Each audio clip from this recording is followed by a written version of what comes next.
ही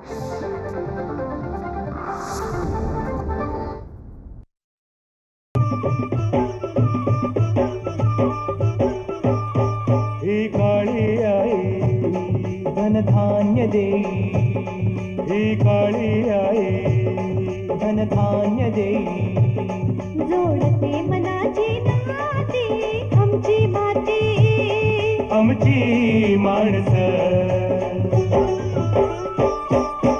आमची माती, आमची माणसं, आमची माती, आमची माणसं, आमची माती, आमची माणसं, आमची माती, आमची माणसं.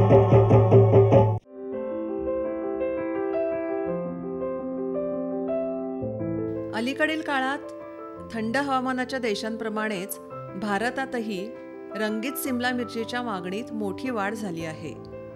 हिरव्यागार सिमला मिरच्यांप्रमाणेच पिवळ्या आणि लाल रंगाच्या या सिमला मिरच्या डोळ्यांना सुखद वाटतातच आणि चवीलाही मस्त लागतात. त्यामुळे सॅलड म्हटलं की लाल पिवळ्या मिरच्या हव्यातच असं समीकरण बनलं आहे. ग्राहकांची हीच आवड ओळखून पुणे जिल्ह्यातल्या जुन्नर तालुक्यातल्या काळवाडी या गावातल्या अंजली वामन आणि त्यांची मुलगी प्रणिता या शेतकरी महिलांनी रंगीत सिमला मिरचीचा अत्याधुनिक शेती व्यवसाय उभा केला आहे. विशेष म्हणजे वामन कुटुंबातल्या अंजली वामन यांनी ही शेती यशस्वी करून दाखवली आहे.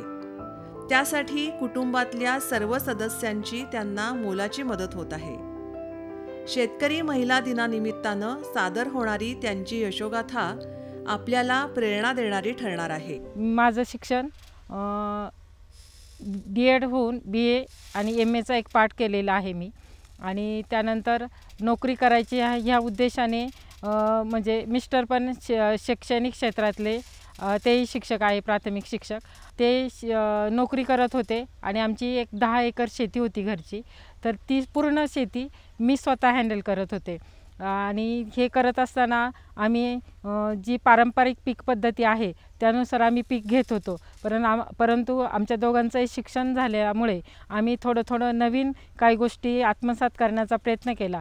2003मध्ये आम्ही आमच्या गावामध्ये मल्चिंग टाकून सिमला मिरची आणि टोमॅटोचं उत्पादन घेतलं. तर ते इतकं छान प्रकारे आम्हाला उत्पादन घेता आलं. आणि त्याचा जे पिकाचा जो पिरियड असतो तो साधारणपणे 6 महिने ओपन फार्मिंगमध्ये सिमला मिरची असते. तर ती आमची 8-9 महिने टिकली. आणि टोमॅटो तर आम्ही 1-1.25 वर्ष चालवली. तर ती आमचे टोमॅटो आणि सिमला मिरची बघायला तर आसपासच्या आंबेगाव, खेड, जुन्नर तालुक्यातली लोक येऊन आमची शेती बघायला लागले. आणि तिथेच आम्हाला एक कलाटणी भेटली की पारंपरिक पीक पद्धती आणि थोडीशी आधुनिक म्हणजे ड्रीप आणि मल्चिंगचा यूज केल्यामुळे आम्हाला त्याच्यामध्ये खूप म्हणजे प्रॉफिट मिळालं. तेव्हा म्हणजे 3 लाख एक 20 गुंठ्याच्या प्लॉटमध्ये 3 लाख रुपये झाले आणि टोमॅटोचे 5 लाख रुपये झाले. म्हणजे खूप मोठा बदल. कारण पारंपरिक पीक पद्धतीमध्ये एवढे पैसे आणि 2003चा कालावधीमध्ये मिळाले. मग आम्ही तिथून पुढे थोडंसं आधुनिक हायटेक करण्याचा प्रयत्न केला. त्याच्यानंतर आम्ही मल्चिंग टाकूनच आणि पूर्ण आमचं जे क्षेत्र आहे पूर्ण क्षेत्राला ड्रीप इरिगेशन चाच उपयोग केलेला आहे. नंतर काही दिवसांनी म्हणजे टोमॅटोचं सातत्य राहिलं. एक 5-6 वर्ष टोमॅटो केले. नंतर आम्ही पपईचा एक प्रयोग केला. तर पपईसुद्धा आम्ही स्वतः पपई केली. 1-1.25 एकर पपई केली आणि त्याचे 10 ते 12 लाख रुपये झाले. ग्रीनबेरी आणि आईसबेरी ह्या वाणाची पपई लावली. नंतर मग कोरोनाचा पिरियड आला. आता कोरोनाचा पिरियड आल्याच्यानंतर सगळं जगच थांबलं होतं. परंतु आम्हाला कोरोना ही संधी होती. खरं तर आम्ही ती संधी म्हणून पाहिलं त्याच्याकडे की पूर्ण जग घरात बसलेलं होतं. परंतु आमच्या गावातली लोक आणि आम्हीसुद्धा एक माझ्या मुलीने फ्रूट बास्केट आणि भाजीपाल्याची बास्केट खूप मोठ्या प्रमाणावर भरली. तिने तिचं मार्केटिंग शोधलं आणि तेही खूप सक्सेस पद्धतीने पूर्ण कोरोनामध्ये आम्ही भाजीपाला आणि फ्रूट्स सप्लाय केले की जे आमच्या गावातील जे चिक्कूचे बाग आहे, केळीचे बाग आहे, कलिंगडाचे बाग आहे त्याचं मार्केटिंग होत नव्हतं, परंतु आम्ही स्वतः शेतावर जाऊन आमचे लेबर लावून ते मार्केटिंग म्हणजे ते तोडून हार्वेस्ट करून त्याचं पॅकेजिंग करून ते कोरोनाच्या काळामध्ये आम्ही त्याचा सप्लाय केला. पॉलीहाऊस केलं कोरोनाच्या काळामध्ये आणि तिथेच आम्हाला जो खर्च आहे तो निघून निव्वळ नफा 10-15 लाख रुपये आम्हाला भेटले. मी जे पॉलीहाऊससाठी कर्ज काढलं होतं ते फिटूनही आम्हाला 15 लाखाचं प्रॉफिट झालं. तसं ओपन फार्मिंगमध्ये हे आम्हाला होत नव्हतं आणि आम्हाला ते गोळाबेरीज तिथे समजली आणि मग आम्ही 1-2 वर्षांनी लगेच 2 एकरचं पॉलीहाऊस उभं केलं आणि त्याच्यातही आम्हाला चांगला फायदा झाला. त्याच्यानंतर परत आम्ही 3 एकरचं पॉलीहाऊस केलं लगेच पुढच्या वर्षी. म्हणजे लागोपाठ दरवर्षी आम्ही पॉलीहाऊसेस करत गेलो आणि नंतर पॉलीहाऊसच्या नंतर नेट हाऊसेस उभारणी करायला लागलो. नेट हाऊसेसमध्ये पण आम्हाला छोट्या म्हणजे कमी खर्चामध्ये छोट्या पिरियडमध्ये आपण तिथं उत्पादन काढू शकतो हे आम्हाला समजलं. रंगीत सिमला मिरची हे थंड हवामानात घेण्याचं पीक आहे. मात्र पॉलीहाऊसचा वापर करून रंगीत सिमला मिरचीची लागवड वर्षभर करता येते. हे सगळं करत असताना वेळोवेळी मार्गदर्शनाची पण गरज भासायला लागली आणि आमच्या तिथील म्हणजे नारंगावला KVK आहे कृषी विज्ञान केंद्र, तिथे आम्ही वेळोवेळी जाऊन प्रशिक्षणं घेतली त्यासाठी काय काय करावे लागेल. परत शाश्वत फार्मिंग फाउंडेशन नारंगाव की ते पण मार्गदर्शन करतात, कारण हे पीक फार सेन्सिटिव्ह आहे. याला खूप मोठं भांडवल लागतं आणि खूप म्हणजे ज्यांच्याकडे पैसे आहेत तर ते काय म्हणतात, हा बाबा याच्यात चांगलं प्रॉफिट आहे, याच्यात आपण करू. परंतु केल्याच्या नंतर ते परत ते चालवणं ही खूप मोठा टास्क आहे.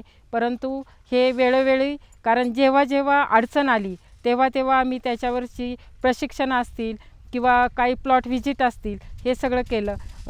आपले KVKचे डावकर मॅडम असतील, आपले यादव सर असतील, टेमकर सर यांनी मार्गदर्शन दिलं आणि खूप वेळा प्लॉटवर येऊनसुद्धा काही समजा डिसीज असेल तर त्याच्यावर काय करायला पाहिजे ह्या सगळ्या गोष्टींची प्रशिक्षणं दिली. आणि समजा आता प्लॉट आहेत म्हटल्यावर त्याच्यावर डिसीज येतातच. आम्हाला एक वर्षी आमचा प्लॉट पूर्णपणे निमॅटोडने बसला, परंतु आम्हाला ते समजतोपर्यंत आणि त्याच्यावर हे असतोपर्यंत आमचा बरंचसं त्याच्यात 25% नुकसान झालं. परंतु जे नुकसान झालं किंवा आम्हाला जे प्रॉब्लेम आले त्याच्यातून आम्ही काही ना काही शिकवण घेतली, त्याच्यामुळं आमचं सक्सेस रेट हा वाढलेला आहे.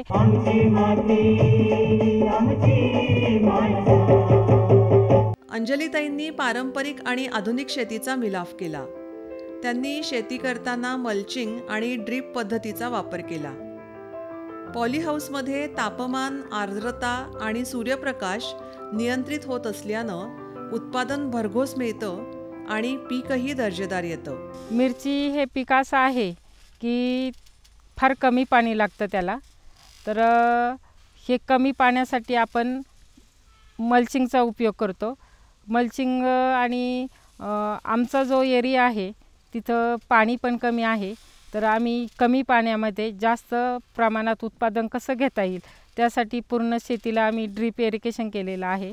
आणि मिरची या पिकासाठी फार कमी पाणी लागतं सर. ओपन पाण्यामध्ये तर मिरची येऊच शकत नाही. म्हणजे पाटाने पाणी देऊन जर सिमला मिरची केली तर ती येऊच शकत नाही, कारण फार सेन्सिटिव्ह पाण्याच्या बाबतीत हे पीक आहे, त्याला फार कमी पाणी लागतं. आणि मल्चिंगचा उपयोग केल्याच्या नंतर असं होतं की वरून जो सूर्यप्रकाश त्या मल्चिंगवर पडतो तर ते त्याचं प्रकाशाचं रिफ्लेक्शन होतं आणि पानाच्या मागून जो रोग असतो, मोस्टली जी रोग आणि कीड असते ती पानाच्या मागे लपते आणि पानाच्या मागे जर लपली तर सूर्यप्रकाशाचं रिफ्लेक्शन झाल्यामुळे त्या कीड मरण्यासाठी त्याचा उपयोग होतो. म्हणून मल्चिंग पेपरचा खूप जास्त उपयोग सिमला पिकामध्ये आहे आणि तिथेच आपलं 25 ते 30% रोग कमी होतो मल्चिंग टाकल्यामुळे. तर जरूर शेतकऱ्यांनी मल्चिंगचा यूज केला पाहिजे.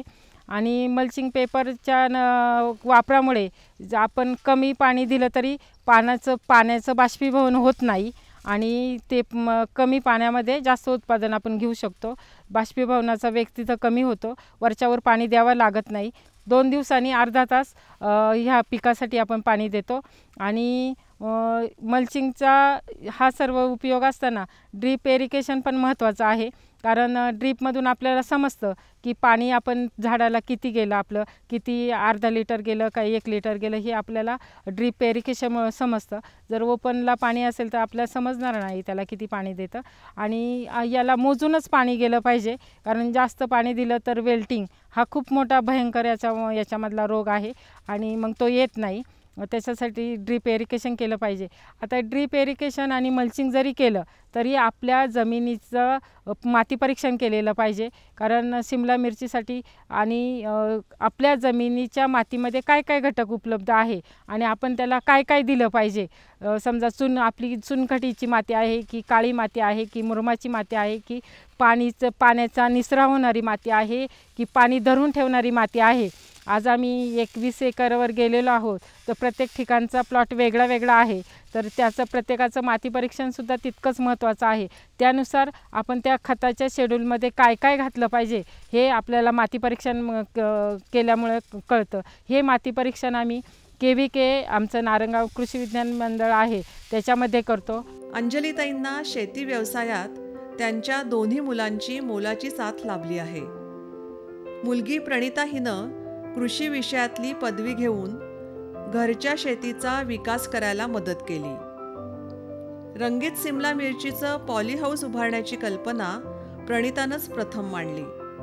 घरच्यांनी ती उचलून धरली आणि मग कष्टातून एक मोठं पॉली हाऊस उभं राहिलं. BSc ॲग्री झाल्यानंतरनं मी MBA केलं ॲग्री बिझनेस मॅनेजमेंटमध्ये. आणि 2018 साली जेव्हा माझं ॲग्री MBA कंप्लीट झालं तर त्याच्यानंतरनं मी एक कोर्समध्ये म्हणजे ह्याचा आपला स्केल इंडियाचा प्रोजेक्ट होता ग्रीन हाऊस ऑपरेटर, तर त्याच्यात मी जॉब पण केला 6 महिने. तर तिथेच मला ही संकल्पना सुचली आणि त्याच्यानंतरनं मी घरच्यांशी बोलल्यानंतरनं आम्ही 2018 साली पहिलं 50 गुंठ्याचं एक पॉली हाऊसची उभारणी केली. आणि ती करत असताना कोरोना पिरियड होता, तर लोकांनी त्याला म्हणजे खूप सगळ्यांना प्रॉब्लेम फेस करायला लागत होते. पण तिथे आम्ही एक संधी पाहून एक 50 गुंठ्याचं पॉली हाऊस उभं करून लोकांना पण तिथे रोजगार दिला. आणि हे सगळं करत असताना मला माझ्या घरच्यांचा खूप मोठा सपोर्ट मिळाला. म्हणजे एक मुलगी असून सुद्धा त्यांनी मी जे काही बोललं त्याला पूर्ण सपोर्ट करून, कारण की जेव्हा तुम्ही 50 गुंठ्याचं जर इकॉनॉमिक्स पाहिलं तर 50 गुंठ्याचं पॉली हाऊस करायला सुद्धा तुम्हाला एक 50 लाखापर्यंत खर्च येतो. तर शेतीला तुम्ही एक बिझनेस म्हणून जोपर्यंत पाहत नाही तोपर्यंत तुम्हाला त्याचा जो काही म्हणजे इकॉनॉमिक्स आहे ते तुम्हाला कळू नाही शकत. तर 2018 पासून आम्ही ह्या आधुनिक शेतीमध्ये 2018 पर्यंत माझे मम्मी पप्पासुद्धा शेती करायचे. त्यांनीसुद्धा बरेच आधुनिक ज्या काही पद्धती आहे त्या अवलंबल्या होत्या शेतीमध्ये. परंतु त्यांचं पण एक हे होतं की त्यांना पॉली हाऊस फार्मिंगमध्ये काम करायचं आहे. तर माझं शिक्षण झालं त्याच्यानंतर माझ्या भावाचं पण इंजिनिअरिंग झाल्यानंतर तोसुद्धा या सगळ्यात आम्ही म्हणजे पूर्ण फॅमिलीच आज शेती करतो आहे. आणि 20 एकर सांभाळत असताना आम्ही त्याला म्हणजे त्याच्यातसुद्धा आम्ही डिवायडेशन केलं आहे. तुमचं फर्टिगेशन मॅनेजमेंट असेल, स्प्रेइंग मॅनेजमेंट असेल, लेबर मॅनेजमेंट असेल, त्याच्यानंतर तुमचं मार्केटिंग असेल, हे पूर्ण सेक्टर बाजूला करून आम्ही तसं काम करतो. मजुरांना प्रशिक्षण, खत व्यवस्थापन, औषध फवारणी व्यवस्थापन आणि मार्केटिंग अशी महत्त्वाची कामं प्रणिता उत्तम पद्धतीनं करते. ह्या रंगीत ढोबळी मिरचीमध्ये खत व्यवस्थापन आणि त्याचप्रमाणे फवारणी व्यवस्थापन ह्या 2 खूप महत्त्वाच्या गोष्टी आहे. तर माझा भाऊ आणि मी मिळून जे काही हे खत व्यवस्थापन आणि ह्याचं पाहतो. म्हणजे आता ह्याच्यात असं आहे का तुम्हाला रंगीत ढोबळी मिरचीमध्ये कन्सल्टन्सीसुद्धा दिली जाते, परंतु आता सध्या आम्ही जे काही आहे तर ह्याच्यात प्रिव्हेंटिव्हमध्येच काम केलं जातं. आपण पारंपरिक शेतीत काय करतो, आपण एखादा रोग किंवा कीड आल्यानंतर ना आपण त्याच्यावर उपाययोजना करायला जातो. परंतु हे जेव्हा तुम्ही हायटेक फार्मिंगबद्दल बोलताय तर तुम्हाला इथे प्रिव्हेंटिव्हमध्येच काम करावं लागतं.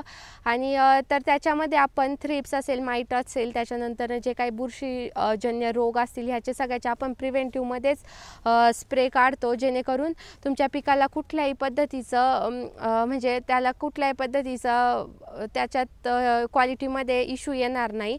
तर आम्ही डेली जे काही आमचं आहे तर आम्ही डेली प्लॉट व्हिजिटिंग करून कुठल्या प्लॉटमध्ये आपल्याला काय वाटतं ह्याचं प्रॉपर नोट डाऊन करून त्याच्यावर योग्य असं रात्री बसून स्प्रेइंगचं शेड्यूल आम्ही ठरवतो. लेबर मॅनेजमेंट करत असताना आम्हाला सुद्धा स्टार्टिंगला खूप म्हणजे 50 गुंठ्याचं जेव्हा क्षेत्र केलं तर 50 गुंठ्याला सुद्धा आम्हाला लेबर प्रॉब्लेम यायला लागले होते. परंतु आज 20 एकरचं क्षेत्र झाल्यानंतर सुद्धा आम्हाला लेबरचा जास्त काही प्रॉब्लेम जाणवत नाही आहे. कारण जेव्हा तुम्ही लेबर मॅनेजमेंट करता तुम्हाला प्रॉपर लेबर कॉन्ट्रॅक्टर जे असतात त्यांच्याकडनं तुम्हाला लेबर पुरवले जातात. तर तुम्ही जर त्यांच्याशी कॉन्ट्रॅक्ट केलं आणि त्यांना योग्य पद्धतीला म्हणजे राहण्याची सोय केली किंवा तुम्हाला म्हणजे लेबरला जर लेबरसारखं ट्रीट न करता तुम्ही जर त्यांना योग्य पद्धतीने ट्रीट केलं तर लोकंसुद्धा तुमच्याकडे चांगल्या पद्धतीने काम करतात. तर हे सगळं करत असताना कारण की जेव्हा आपण एवढं मोठं क्षेत्र हँडल करतोय तर पूर्ण म्हणजे तुम्ही स्वतः काहीच नाही करू शकत. तुमचं जे काही आहे ते सगळं लेबरवर डिपेंडंट आहे. तर मग डिपेंडंट असल्यामुळे तुम्हाला लेबर हा खूप क्रुशियल पार्ट आहे. तर तुम्ही योग्य पद्धतीने म्हणजे त्यांना प्रॉपर गायडन्स करणं असेल किंवा कुठलाही लेबर जरी आला त्यांना प्रॉपर ते काम शिकवणं असेल. कारण इथे प्रत्येक काम हे नवीन असतं आणि जो कोणी लेबर येतो त्याला तुम्हाला ते प्रत्येक काम योग्य पद्धतीने शिकवावं लागतं आणि त्याच्यानंतरनं ते ट्रेन लेबर जे असतात ते योग्य पद्धतीने सगळं मॅनेजमेंट करतात. आणि त्याच्यानंतरनं मार्केटिंग आणि पॅकेजिंगचं सुद्धा मी पाहते. तर 20 एकरचं जवळपास आमचं प्रोडक्शन निघतं. 20 एकरला 700 टनापर्यंतचं प्रोडक्शन आम्ही काढतोय. तर हे प्रोडक्शन काढत असताना त्याचं योग्य पद्धतीने मार्केटिंगसुद्धा झालं पाहिजे. आमची माती आमची माणसं. रंगीत मिरचीच्या काढणीनंतर तिची प्रतवारी केली जाते. त्यानंतर माल विक्रीसाठी पाठवला जातो. मार्केटिंग आणि विक्री ही दोन्ही कामं प्रणिता अत्यंत मेहनतीनं आणि कल्पकतेनं करते. जी काही कलर कॅप्सिकम आहे त्याचं ग्रेडिंग आणि पॅकेजिंग करत आहोत. तर ग्रेडिंग आणि पॅकेजिंगमध्ये मेन पॉईंट म्हणजे जेव्हा आपण कलर कॅप्सिकमबद्दल बोलतो तर हा माल ए ग्रेड आणि बी ग्रेड ह्या 2 राशीमध्ये आपण ह्याचं ग्रेडिंग करतो. तर जो कुठला ए ग्रेड जे आहे तर ए ग्रेडला तुमची मिरची 4 लोब पाहिजे जी ही अशी दिसते. आणि त्याच्यानंतर त्याचा जे काही वेट आहे ते अबाउट 180 ग्रॅम टू 220 टू 230 ग्रॅमपर्यंत ती मिरची पाहिजे. तर ती तुमची ए ग्रेडमध्ये कन्सिडर केली जाते. त्याच्यानंतरनं बी ग्रेडमध्ये आपण मिरची घेतो तर ती 100 ग्रॅमपेक्षा जिचं कमी वजन आहे. त्याच्यानंतरनं जर तुमच्या प्लॉटमध्ये थ्रिप्स किंवा माईटचं जर इन्फेस्टेशन झालं जर असेल तर त्या मिरचीला जे काही इन्फेस्टेशन आहे अशी मिरचीसुद्धा तुमची बी ग्रेडमध्ये कन्सिडर केली जाते. आणि पॅकेजिंगबद्दल म्हणायचं जर बोललं तर जे काही आहे तर इथे आपण बॉक्स पॅकेजिंग करतो. कारण की आता आपलं क्षेत्र जास्त असल्यामुळे आपण मोस्टली जे काही होलसेलर आहे त्यांना आपण माल हे करतो. त्याचं मार्केटिंग होलसेलरला जातं. तर त्यासाठी आपण 20 किलोपासून 20 ते 24 किलोच्या बॉक्समध्ये आपण हे सगळं पॅकेजिंग करतो जे होलसेलरला जातं. आणि आता जो नवीन ट्रेंड आहे का हे कलर कॅप्सिकमचे तुम्ही 2-2चे सुद्धा पॅकेजिंग मार्केटमध्ये पाहताय. तर 2 पिवळ्या मिरच्या आणि 2 लाल मिरच्या असं पॅकेजिंग करून सुद्धा जे काही रिटेलर लोक आहे म्हणजे मॉलमध्ये जो काही माल जातो तुमचा तर ते लोक तसं सुद्धा पॅकेजिंग म्हणजे त्या प्रकारची जर ऑर्डर झाली तर परंतु मॉलला जेव्हा तुम्ही माल सप्लाय करता तर त्यांचे जे काही कंडिशन असतात का त्यांना 180 ग्रॅमचीच मिरची लागते. तर ते सगळं आपल्याला एवढ्या मोठ्या क्षेत्रात हे करता येत नाही. त्याच्यामुळे आपला जो काही माल आहे तो पूर्ण होलसेलरला मार्केटिंग होतो. हा सगळा माल आपण आता नाशिक असेल, मुंबई असेल, दिल्ली असेल ह्या सगळ्या मार्केटमध्ये मार्केटिंगसाठी पाठवला जातो.